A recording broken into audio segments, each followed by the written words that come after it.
सूरज की हल्की हल्की किरणें नदी पर पड़ रही थीं। पानी में सुनहरी चमक थी। गांव में सुबह की चहल पहल शुरू हो गई थी, लेकिन बड़े भाई हरिराम के घर में हमेशा की तरह कड़क आवाज गूंज रही थी। अरे ओ शिवा, उठ जा, कब तक सोता रहेगा? देख, मैं तुझसे बड़ा हूं। जब तक मैं जिंदा हूं तुझे आराम करने का हक नहीं। छोटा भाई शिवराम, जो अभी अभी जागा था, चुपचाप उठ गया। उसकी पत्नी राधा भी डरकर खड़ी हो गई। मेरी ही छांव में रहकर पेट भरता है। घर भी मेरे नाम का, खेत भी मेरे नाम का। तेरा तो कुछ भी नहीं है शिवा। याद रख, अगर मेरा दिल बड़ा ना होता तो तू सड़क पर बैठा होता।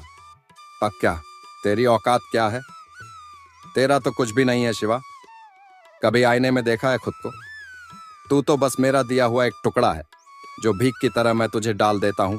याद रख, अगर मेरा दिल इतना बड़ा ना होता तो आज तू सड़क पर भीख मांगता फिरता। हरिराम हर रोज उसे ताने देता। शिवराम चुप था। उसने कभी जवाब नहीं दिया। उसके माता पिता बचपन में ही मर गए थे। बड़ा भाई ही उसे पाल पोस कर बड़ा कर लाया था। लेकिन जैसे जैसे हरिराम की उम्र और दौलत बढ़ी, उसका दिल सिकुड़ता चला गया। हरिराम की पत्नी भगवती भी वैसी ही थी, हमेशा ताने देती। देखिए जी, बारिश आने वाली है। कह दीजिए इस निकम्मे से, इस कामचोर से कि जल्दी से घर के बाहर का कीचड़ साफ कर दे। सारे गांव वाले हमारे घर के सामने से ही तो गुजरते हैं। अगर रास्ता गंदा हो गया तो लोग क्या कहेंगे?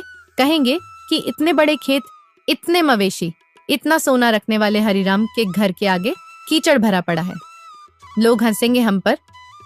इज्जत का भी कोई मोल होता है, लेकिन इसको क्या फर्क पड़ता है? इसे तो बस रोटी चाहिए खाने को, चाहे घर की इज्जत मिट्टी में मिल जाए। सुबह से पड़ा हुआ है जैसे कोई राजा हो। रोज इसे देखकर मन जलता है। घर में पालतू जानवर भी इससे ज्यादा काम के होते हैं। कहिए इससे उठे और साफ करे, वरना बारिश में ये सारा कीचड़ अंदर तक आ जाएगा और गांव वालों के सामने हमारी नाक कट जाएगी। सुन लिया ना शिवा? जा, घर के आगे का रास्ता साफ कर। और सुन, मवेशियों के लिए चारा भी काट ला। मुझे खेत देखने जाना है, वहां भी काम होगा। शिवराम चुपचाप बाहर निकल गया। उसका दिल भारी था। हर दिन भाई की बातें उसे तोड़ रही थीं, लेकिन फिर भी वह यही सोचता, भैया ने ही तो पाला है, उनका हक भी है डांटने का। बारिश की बूंदें अब धीरे धीरे गिरने लगी थीं। आसमान में घने काले बादल थे। बूढ़ी दादी कह रही थी, अरे, नदी का पानी बढ़ेगा आज। ईश्वर सबकी रक्षा